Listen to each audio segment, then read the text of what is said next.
My phone vibrated on the nightstand. A message from Daniel, my husband. Business is over here. I'm on my way back. Dinner reservations for 7 p.m. at La Vela. I sighed and unlocked the screen. See you there. Happy anniversary. Love you, I replied. As always, he kept his emotional distance, even on important days. No emojis, no sweet words. Nothing. I set the phone down and stood up, trying to ignore the hollow feeling settling in my chest. The clock read 6:15 p.m. Just enough time to get ready before we met. I stepped into the bathroom and turned on the shower. Hot water poured over my back, mixing guilt and anticipation with a forbidden thrill. Ethan was waiting. Who's he? Ethan asked, leaning casually against the doorframe, that smirk always making my heart race. My husband, I murmured, my voice hollow even to myself. He's coming back earlier than expected. Last-minute meetings in Chicago ended sooner than planned. Ethan raised an eyebrow, amused. Your 5th anniversary, and yet you still have me? I shrugged and smiled sarcastically. Complicated. Complicated is always fun, he said, winking. I picked out a blue dress from my closet, one of my favorites, falling just above the knee, with a daring neckline that had always caught Daniel's attention, though not tonight. I called my mother and asked her to stay with Noah a bit longer. Of course, dear, she said. Just make sure you come back early. As I dried my hair and applied makeup, a knot of anxiety formed in my stomach. Everything was perfectly calculated. Daniel suspected nothing. At least, not yet.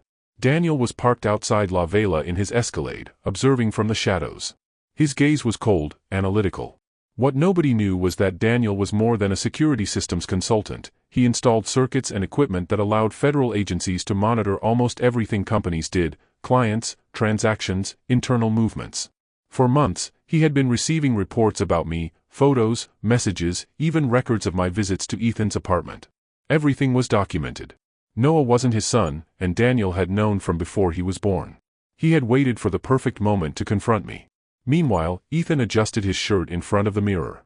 Ready for your family date? He joked. I chuckled softly, but a thread of tension lingered between us. Just make sure no one suspects anything, I told him. He nodded and pressed a quick kiss to my cheek before opening the door. See you at the office tomorrow? I asked. Yes, dear. Have a good night.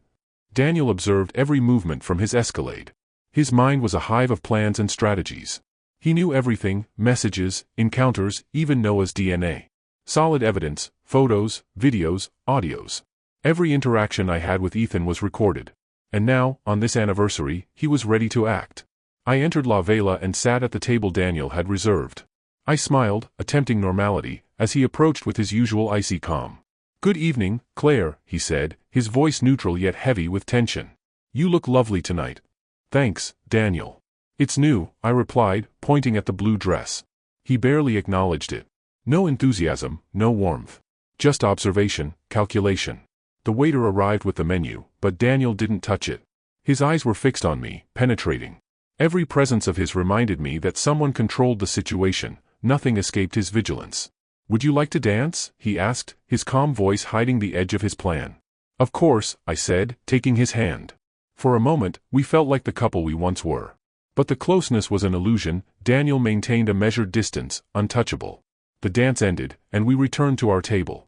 The food arrived, and I tried to maintain light conversation, feigning normality. All good? I asked, searching for a smile. Daniel dropped a folder in front of me. Documents proving everything, messages between Ethan and me, Noah's DNA results, photographs of our encounters. My heart sank. What is this? I murmured, voice trembling. Everything I've always known, he said calmly. Every message, every meeting, all recorded. Now is the moment you face the truth. I tried to rationalize, minimize, even deny. Ethan, it means nothing, I stammered. Daniel stared, unwavering. It means everything. And now, Claire, you will read, hear, and understand what you've done. There's no escape. My hands shook as I opened the folder. Pages filled with messages I had sent to Ethan, photos of our intertwined hands, screenshots of intimate conversations, notes on secret encounters. Each word burned inside me, yet I couldn't look away. Daniel remained still, like a predator knowing exactly when to strike. His voice low, firm, controlled. Claire, I want you to read this aloud. I swallowed hard and began to read, trembling. I can't wait to see you tonight. Every moment with you makes me feel alive. Ethan, make me yours again. Tears fell. Everything was there, perfectly documented. And there's more, Daniel continued, producing a small envelope. This is from Noah. DNA analysis confirms what we suspected. He isn't my son. Your child is Ethan's. The world collapsed around me. I tried to speak, but my voice broke. No, this can't be. Daniel interrupted, relentless. Yes, Claire. It's real. And this isn't over. Ethan will pay for what he's done. And you will face the consequences of your actions. The waiter, uneasy, shifted closer, but Daniel barely noticed. His focus was on me, cold as steel. I tried to compose an excuse, anything to explain my behavior. Daniel, I just wanted to feel alive. I didn't mean to hurt anyone. It's too late for excuses, he said, gathering the evidence back into the folder. All of this is documented and legally recorded. Ethan will face his part. And you will undergo the divorce under the terms I've prepared. I left the restaurant with a broken heart. Noah was at my mother's, unaware of the storm surrounding him.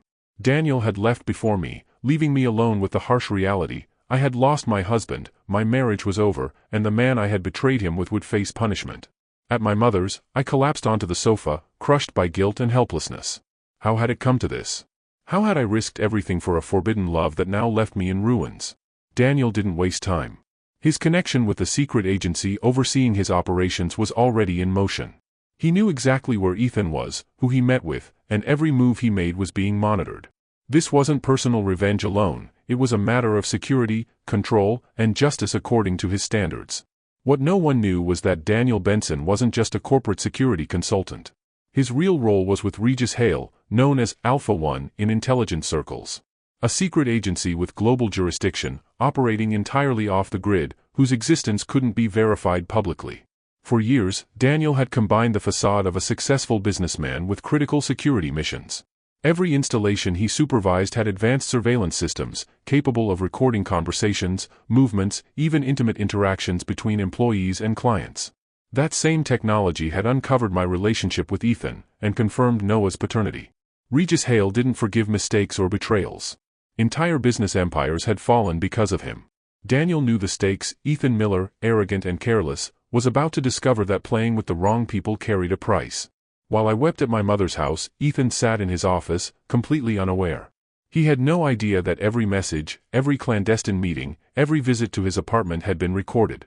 Daniel had installed discreet microphones and cameras, hired undercover staff to track his movements. At 9 p.m., as Ethan reviewed client documents, his phone buzzed with a mysterious message. Close everything and prepare for what's coming. DB. Ethan frowned. DB. Daniel Benson? What the hell does he want now? Before he could react, the office doorbell rang. A group of men in dark suits and sunglasses entered without announcement. One held an envelope. This is for you, Mr. Miller. He opened it and froze. Legal documents, photos, messages, all evidence of his transgressions. Recognition turned to panic. Each photo, each screenshot, each DNA report revealed the truth. The web Daniel had spun was far larger, far more dangerous than Ethan had imagined. Back at his house, Daniel adjusted his security systems. Every camera, sensor, and microphone tracked Ethan. Non-lethal defensive mechanisms, tranquilizer darts hidden strategically, were ready in case of resistance. Daniel watched the screens calmly. No rush. Every action Ethan took only brought him closer to the fall that had been meticulously planned. Noah slept peacefully, oblivious to the storm enveloping his mother and the man who had been his father in appearance. I sat alone, staring out the window of my mother's apartment. Austin sparkled under the city lights, indifferent to the chaos consuming my life. I had lost control, my marriage, my reputation, and the man I thought I could manipulate. Daniel didn't miss a beat. Ethan's office screen flickered with a message. Time to surrender, 8 p.m. DB. Confused, Ethan looked up. The office door opened suddenly. Men in black appeared silently, their presence deliberate and decisive. His heart raced. The absolute control he had believed in crumbled instantly. Who are you? He asked, panic rising, but no one answered. One of the men held an envelope in front of him, legal documents, photos, and screenshots of his encounters with Claire. Skin prickled. Reality hit him like a hammer. Daniel had been playing a game months in advance. Ethan never had a chance. Before he could react, a device discreetly triggered from Daniel's system fired tranquilizer darts. Ethan collapsed unconscious, and the men secured him on a portable stretcher. There was no struggle, everything had been measured, planned, executed with surgical precision. Back at my mother's, my phone buzzed with Daniel's message. All under control. Ethan is no longer a problem. Prepare for the next step, divorce. The word divorce struck my chest like a blow. I couldn't escape the consequences. Daniel had everything prepped, legal documents, evidence collected, a strategy ensuring I couldn't manipulate the situation. Days later, Daniel handed me the papers in front of my mother. Signing was inevitable. He was precise, cold, with no room for negotiation. Claire, these are the terms. Exactly as the prenup specifies, plus what is owed for the baby. Your financial freedom remains intact, but there is no turning back. I signed, feeling my world crumble while my mother watched in sorrow. Noah, unaware, played in the other room. The weight of guilt and humiliation crushed me. Daniel Benson wasn't just a hurt husband, he was a strategist who never left loose ends. For months, he monitored my movements and Ethan's. His alliance with Regis Hale gave him access to resources no ordinary citizen could imagine: advanced surveillance, direct intervention, defensive systems, and intelligence networks reaching far beyond Austin. Each camera, microphone, and sensor was designed to anticipate movement. Tranquilizer darts, undercover operatives, and Ethan's capture logistics weren't improvised. It was a perfectly synchronized system ensuring Daniel maintained absolute control. As I faced the pain of betrayal and divorce, Daniel adjusted his systems, reviewing records, ensuring Ethan couldn't escape or manipulate the situation. To him, it was a game of precision, mistakes weren't allowed. Days passed. The divorce was finalized. Noah and I moved into a smaller apartment, Daniel overseeing closely. Every choice I made was monitored, evaluated, and recorded. There was no room for errors. I learned several things. You cannot manipulate a man who already has total control. Small actions can have devastating consequences. Life doesn't forgive repeated mistakes, especially when someone like Daniel is involved. Watching Noah play, I felt a lump in my throat. I couldn't change the past, but I had to live with the consequences. Daniel, with cold precision, had taught me a lesson I would never forget: betrayal has a price, and he was collecting it. Even though Ethan had been neutralized, life didn't immediately become simple. I had to relearn how to move through the world cautiously. Every step I took was observed, every interaction weighed, and every decision had potential consequences. Daniel's presence, though invisible, was constant. Some days, I felt grateful. Other days, suffocated. But slowly, I began to understand that his surveillance wasn't just control, it was protection. He monitored everything: my emails, calls, social interactions, even movements in public spaces. Every potential threat to Noah or me was evaluated and neutralized before it could materialize. Old acquaintances began to surface again. Some were harmless, others had motives. One day, a man named Marcus Reed appeared at the cafe where I sometimes took Noah. His smile was warm, but his eyes betrayed calculation. "Claire, how are you?" "It's been a while," he said casually. My stomach tightened. I knew Daniel was already aware of him. Any attempt at manipulation would be recorded and neutralized. "I'm fine, Marcus. Busy with Noah," I said firmly. He leaned slightly closer. "I understand, but there are things you should know about Ethan. Things that could affect you." I felt my pulse quicken, but I breathed deeply. Daniel had prepared me for this. Every word Marcus tried to say was logged, every move observed. Weeks passed. I learned caution. I stopped trusting men who showed sudden interest. Any contact had to be evaluated under Daniel's invisible gaze. Although I hated feeling controlled, it became clear that this vigilance kept Noah and me safe. Noah became my priority. His laughter, his innocence, and his joy were the only things I could experience freely without guilt. Every night, as I tucked him in, I promised to do everything possible to ensure he would never suffer for my mistakes. Daniel's monitoring never ceased. Every movement of Marcus or other acquaintances was tracked. Each attempt to manipulate or exploit me was countered, often without me even knowing. One evening, Daniel called. His voice was calm, yet firm. "Claire, there are movements that could complicate your life. Marcus Reed and others connected to Ethan are trying to influence you. Do not respond. Everything you say or do is being monitored. Trust me." The clarity in his tone left no room for doubt. Daniel wasn't just watching, he was teaching me how to survive in this new world. Despite my training, Marcus tried again, pushing boundaries. "Claire, I know Daniel controls everything, but there are things he doesn't want you to know, about Ethan, about your future." Before I could respond, my phone buzzed. "Do not respond. All attempts at manipulation are being neutralized. DB." The fear and sense of constant surveillance made me recoil. Marcus understood the implicit warning and retreated, though he shot me a defiant look. Daniel had won again without lifting a finger in my presence. Walking back home, I felt a mixture of fear and gratitude. I had learned the hard way that betrayal carries consequences. Vigilance could protect, but it also restricted freedom. Noah slept soundly, and for the first time in weeks, I breathed a little easier. Daniel had rebuilt order. My life, though constrained, was safe. But I had also learned that every decision could bring immediate ruin if not measured carefully. Freedom had to be earned through caution, not desire. I woke early, before the sun lit Austin. The city was silent, and the distant hum of cars reminded me life continued outside, indifferent to the inner chaos consuming me. As I prepared breakfast for Noah, my thoughts returned to Ethan, Marcus, and all the moments my impulsive decisions had ruined. The guilt wasn't just about betrayal, it was about putting my child at risk, believing I could manage a double life without consequences. My phone buzzed with an unknown sender. "If you want to recover what you lost, there's someone who can help, R." A chill ran down my spine. Daniel would know instantly. Before responding, I sent a coded message I had learned from him. "DB, need guidance. Possible suspicious contact." Within minutes, Daniel replied, "Do not respond. Any outside contact may be a trap. Stay low profile. DB." It was clear, although Daniel protected me, he couldn't act on every front. My life was controlled, but I still needed prudence and discipline.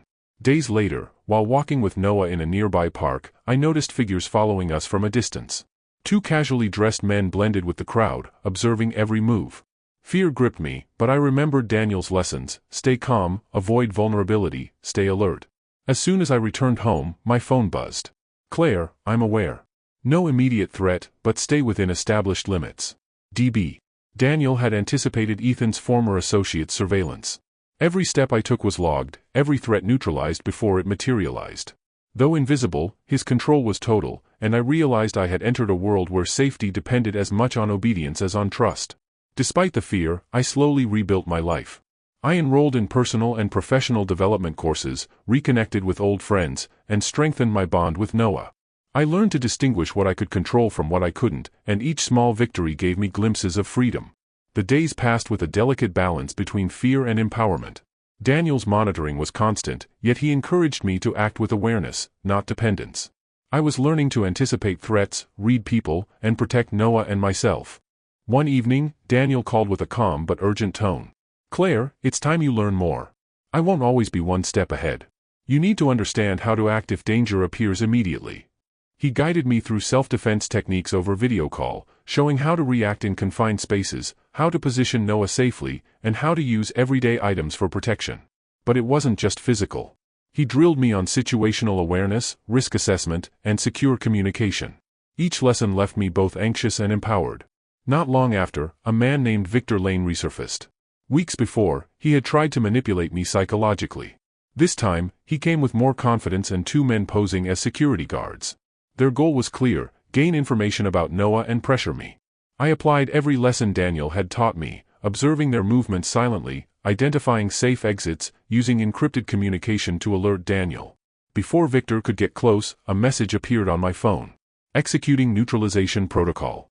Stay in safe area. DB." Minutes later, the intruders were intercepted by Daniel's team, discreetly, without confrontation. I realized then that my preparation had been crucial.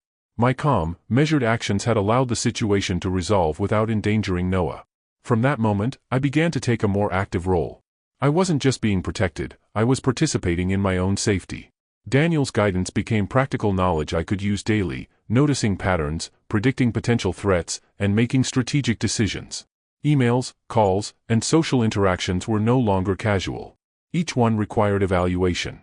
If I hesitated or acted impulsively, Daniel's system flagged it. Slowly, I understood that vigilance was not just about fear, it was about control. I learned to plan movements, anticipate manipulation attempts, and respond effectively. Even the ordinary became strategic. Walking Noah to school became an exercise in observation, noting unfamiliar cars, assessing strangers' behaviors, and identifying safe zones. Shopping trips, errands, and social events all became opportunities to practice situational awareness. Daniel remained an unseen presence. He monitored the environment, neutralized threats, and occasionally called with advice. Each instruction strengthened my understanding of strategy and control. Slowly, the fear that had consumed me transformed into focus and empowerment. Weeks later, an encrypted message appeared in my inbox. "If you want to understand everything Ethan was planning, follow the instructions attached. R." Before I could react, Daniel appeared on a secure video call. His expression was serious. "Claire, do not open that. Any attempt to manipulate you will be detected. There is more at stake than you realize." I immediately deleted the file. Curiosity had to be subordinated to caution. Daniel's guidance wasn't just protective, it was educational. I was learning to navigate threats and make decisions independently, but wisely. Noah remained my center. Every smile, every small victory he achieved, reminded me of what I was protecting. Each moment with him reinforced my commitment to vigilance, awareness, and strategy. The transformation in my life was subtle but profound. I moved through public spaces differently, scanning, assessing, and reacting with caution. Daniel's lessons became instinctive. Even when he wasn't directly instructing, I felt his influence guiding my decisions. One evening, Daniel called with a debrief. "Claire, Marcus Reed and other associates connected to Ethan have been monitored. No unauthorized contact will occur without my awareness. You are safe. Continue to act carefully and follow your training." I realized that the invisible boundaries Daniel had established were now internalized. I no longer needed constant reminders, my behavior had adapted. I had become an active participant in my own safety. Over the next few months, life stabilized. I rebuilt relationships, pursued personal projects, and strengthened my bond with Noah. Each day was deliberate. Every interaction was measured, every step calculated. I was learning to live within the parameters Daniel had set while asserting a degree of autonomy. Even Daniel's presence evolved. He was no longer only the unseen protector, he had become a mentor. Each instruction, each intervention, was a lesson in strategy, observation, and risk management. I understood that my survival, and Noah's, depended on discipline, foresight, and caution. The threats of the past, Ethan, Victor, Marcus, had been neutralized, yet the world remained unpredictable. Daniel taught me that preparation and vigilance were the keys to long-term stability. I practiced the skills he taught me: secure communication, self-defense, situational awareness, and risk assessment. Each skill reinforced my confidence.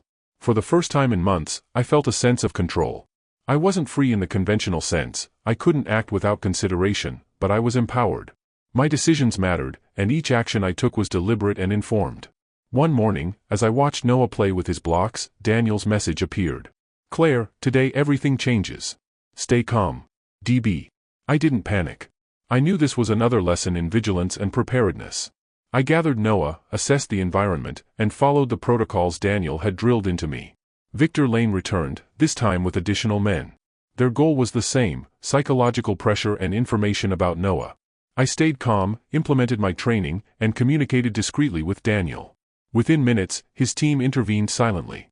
The threat was neutralized. For the first time, I understood that my empowerment was a combination of preparation, awareness, and Daniel's guidance. I was no longer a passive participant in my own life, I had become an active, strategic protector of myself and Noah. The city of Austin remained indifferent, unaware of the invisible battles taking place. I walked its streets with Noah, alert but calm, aware but unafraid. Each step was deliberate, each movement calculated. I was learning to live in a new world, one where vigilance, strategy, and awareness were the foundation of survival. Daniel's lessons had transformed me. I had learned. Observation was power. Anticipation was safety. Discipline was freedom. Vigilance was protection. I was no longer solely the betrayed wife or the reckless mother. I was a strategist, a protector, and a mother determined to ensure Noah's safety at all costs. Months passed, and life stabilized further. Friends, family, and daily routines returned, but my awareness never faded. Daniel's systems monitored, analyzed, and neutralized threats, while I applied his teachings actively. We had created a partnership: he protected from afar, and I acted in the present. Noah's laughter was my anchor, and my strategy ensured it remained uninterrupted. I had learned to thrive within constraints, to protect what mattered, and to anticipate danger before it arrived. Weeks turned into months, and the city of Austin slowly became familiar again, but I knew better than to relax completely. Daniel had drilled into me that threats often emerged in quiet moments, when vigilance slipped. My every routine had become a test of awareness. Victor Lane's return was the first real test. He didn't come alone this time. 3 men accompanied him, all posing as security consultants. Their intentions were transparent: gather information about Noah and unsettle me. I felt the familiar tightening in my chest, but instead of panicking, I methodically assessed the situation. Every lesson Daniel had taught me kicked in instinctively. I noted the angles of approach, exit routes, and the body language of each man. Before they could approach, my phone buzzed with Daniel's message. Executing containment protocol. Stay in the designated safe zone. DB. I moved Noah to the safest area of the apartment, calmly signaling him to stay seated with his toys. I watched through the blinds as Daniel's team arrived discreetly, intercepting the intruders without violence. For the first time, I truly felt the weight of my own transformation. I hadn't just followed instructions, I had anticipated, reacted, and kept Noah safe. I had become an active participant, not a passive observer. Daniel's call later that evening confirmed it. "Claire, they've been neutralized. You acted correctly. This is exactly the kind of vigilance I wanted you to internalize. You're now capable of protecting yourself and Noah while I maintain oversight from afar." I allowed myself a small smile, relief tempered by awareness. My life wasn't conventional, but it was safe. I could navigate it with intelligence, foresight, and strategy. Over the next few weeks, I began to reclaim my autonomy in small but significant ways. I reconnected with old friends, cautiously expanding my social circle while maintaining the protocols Daniel had taught me. Every new contact, every interaction, was measured and monitored. Even routine activities, grocery shopping, walking Noah in the park, or attending parent-teacher meetings, became exercises in vigilance. I applied risk assessment strategies, practiced situational awareness, and used secure communication when needed. I was no longer helpless, I was methodical, prepared, and confident. One afternoon, while organizing Noah's toys, I reflected on how much I had changed. The woman who had been reckless, impulsive, and easily manipulated was gone. In her place was a mother, protector, and strategist. Every lesson from Daniel had been internalized, observation, anticipation, and disciplined action were now instinctive. Daniel continued to guide me, but his role shifted from constant oversight to mentorship. He called less frequently, trusting my judgment while maintaining a safety net in the background. I felt a growing sense of pride in my own abilities. Yet, the lessons weren't only practical, they were psychological. I had learned to manage fear, control impulses, and think several steps ahead. Each day was a rehearsal for the unexpected, each decision weighed carefully. Victor Lane's last attempt had been a turning point. By remaining calm, strategic, and compliant with Daniel's instructions, I had neutralized a direct threat without physical confrontation. That experience cemented my confidence in both Daniel's guidance and my own judgment. Noah remained my anchor. Every decision I made revolved around his safety and well-being. His laughter, curiosity, and innocence were reminders of why vigilance mattered. Protecting him was no longer just a duty, it was a motivation that infused every choice I made. Months later, Daniel initiated a final debrief via secure video call. "Claire, the environment is now secure. Ethan and his associates no longer pose a threat. You have demonstrated the ability to act independently while following strategic guidance. Your training is complete." I exhaled, feeling a mix of relief and accomplishment. The constant tension of fear had shifted into a controlled awareness. I could live my life with some degree of normalcy while still maintaining precaution. Daniel's mentorship had transformed my perspective. I understood the importance of preparation, strategy, and discipline. I no longer saw myself as a victim of circumstance but as a participant in my own safety and the guardian of Noah's well-being. Life gradually returned to a routine, though always under the subtle, unseen watch of Daniel's systems. Each day, I applied lessons learned, observing my surroundings, evaluating risks, and taking measured actions. I had regained agency, even if full freedom remained constrained. Noah thrived in our new home. His laughter and curiosity provided a stark contrast to the tension and fear that had dominated our lives months earlier. I embraced each moment with him, aware that vigilance and care were essential to preserving this fragile peace. Daniel's occasional messages reminded me that protection was continuous, yet I felt empowered rather than trapped. His invisible presence was a safety net, not a prison. I had internalized the strategies that ensured Noah and I could thrive safely. I began to rebuild relationships carefully, reconnecting with friends and colleagues who were trustworthy, while avoiding those with potential ulterior motives. Each interaction was intentional, deliberate, and measured.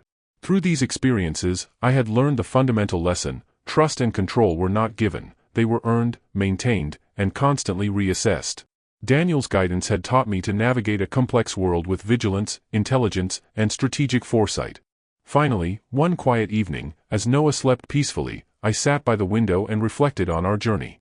The chaos of betrayal, danger, and manipulation had reshaped me. I had survived, learned, and adapted. I was no longer the same woman who had sent impulsive messages to Ethan.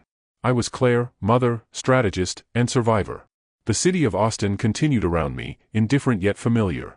I had reclaimed a measure of control over my life, safeguarded by the lessons, vigilance, and mentorship of Daniel. Each day was deliberate, each choice measured, and each moment lived with intention. I had learned the hard way that freedom was never absolute, that mistakes had consequences, and that survival required awareness, strategy, and discipline. But I had also learned resilience, adaptability, and the capacity to thrive under pressure. As I watched Noah play, I felt a profound sense of purpose. The threats of the past had been neutralized, my safety secured, and my mind sharpened by experience.